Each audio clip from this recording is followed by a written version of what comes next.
ba yung bagong transfer sa school natin? Oo nga, siya tayo Muslim. Sana hindi natin makaklas. Sana nga, no? Tara na, yan yun yan. Hindi naman natin magiging nakawasin siguro yun.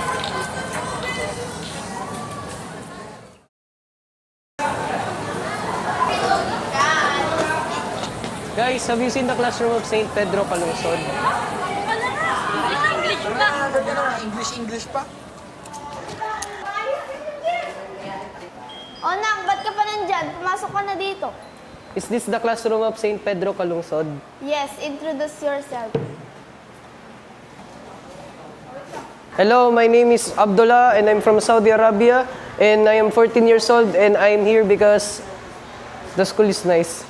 You may go to your seat. Uy, ito kasi yung Muslim nakita natin kanina. Oo nga, ayoko maging nakaklase yan. Alam na, Dings. Tara, pagtripan natin sa mamaya. Hoy, anong pinapag-usapan nyo dyan? Hindi porket may bago kayong kaklase na iba yung religion, papag-usapan nyo na ng ganyan ha. Umayos kayo.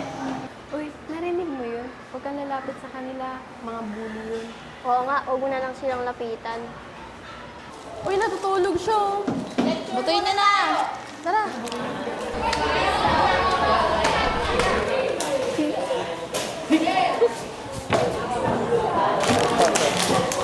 Uy, kalma!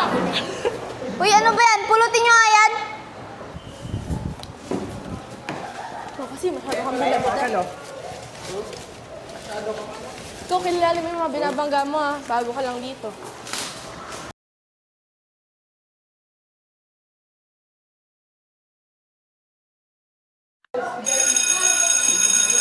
Class dismiss.